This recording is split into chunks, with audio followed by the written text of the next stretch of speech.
Hi guys, Olive here today to talk to you about Booktube's top 5 books of Nonfiction November 2020. I noticed in the first couple of years that we started doing Nonfiction November here on Booktube, meaning 2015 and 2016, that there was consistently a handful of books each year that it seemed like everyone was picking up for that year's Nonfiction November. It wasn't even a coordinated thing.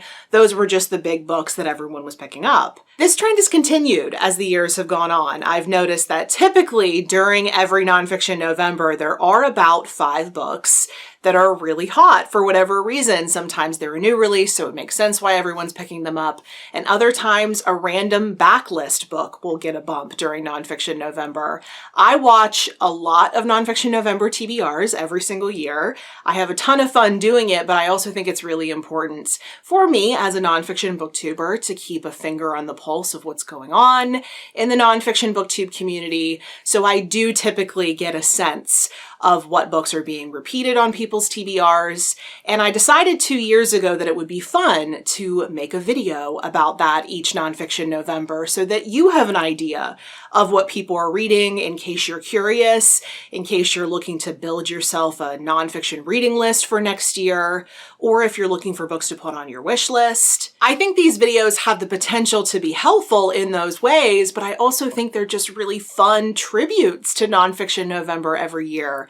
I think looking back at the ones I made previously, they serve as little time capsules of what we've all been reading and talking about during that calendar year's Nonfiction November.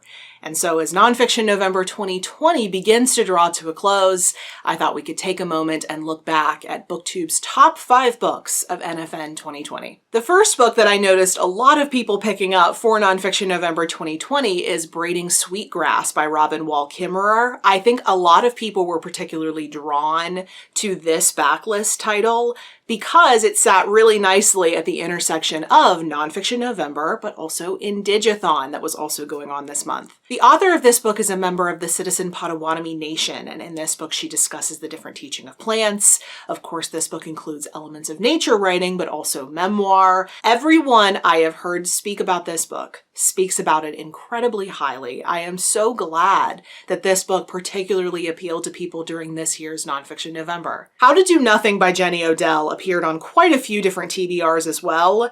The title of this one does a lot of the summarization work for me, but this is a book essentially about how to resist the demands of the attention economy. Learning how to not give in to a world that's demanding that you constantly be tuned in, that you constantly be working, and that you reduce your entire identity to what can be displayed on an internet profile. I have seen some mixed reviews of this one from people whose book opinions I tend to really trust. So whether or not I personally end up picking up this book at any point in the future is kind of up in the air. But regardless of that, I do definitely see why this one appealed, not just during Nonfiction November, but this year in general. I think since the pandemic situation kicked off earlier this year, we're all starting to sit down and reevaluate, re-examine the ways in which we spend our time. I think it's really interesting that this book made the top 5 of Nonfiction November this year.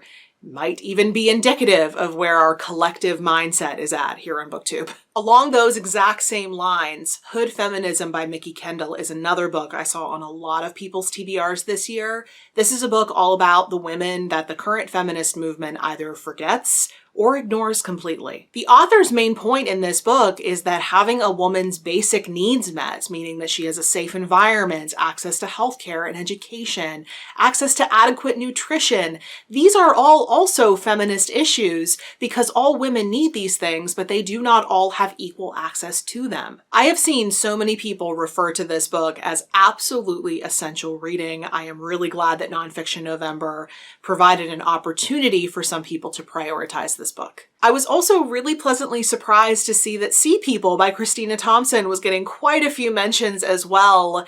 This book is likely going to be one of my top nonfiction reads of the entire year. I read it earlier this year. It's all about the islands of Polynesia and how people may have come to inhabit those islands, and then what happened when the Europeans came along. I think it's a fantastic book, so I was really happy to see people taking an interest in it. I think maybe one of the reasons why it appealed as much as it did is because it fit one of our prompts for this year, Discovery particularly well. And then finally, the last book I saw being spoken about the most during Nonfiction November 2020 was Cast by Isabel Wilkerson.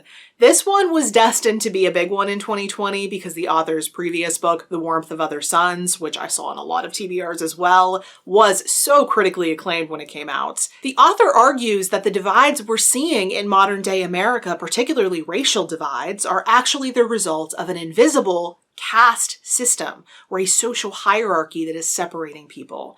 I have heard nothing but praise about this book, the way that it's researched and the way that it's all presented. Actually, Jill from the Book Bully, who's a part of Team Nonfiction November this year, she did a great review of this book that I will link for you up in the cards and in the description box below if you want to hear more about it. So those were Booktube's top 5 books of Nonfiction November 2020. There were, of course, a ton more titles that people read during Nonfiction November this year, and a ton more titles that appeared on more than one TBR. These were just the 5 that I noticed being repeated the most frequently, but if there are any that you noticed appearing on a lot of different people's TBRs, I'd love to hear about those in the comments below. I will leave links in the description box below to the 2 other videos I did like this one, only for 2018 and 2019, if you want to get a sense of what people were reading for Nonfiction November during those years. And also in the description box below, there will be links to all of my social media profiles in case you would like to connect with me elsewhere. Thank you so much for watching. I hope you're having a wonderful day, and I will see you in the next video. Bye.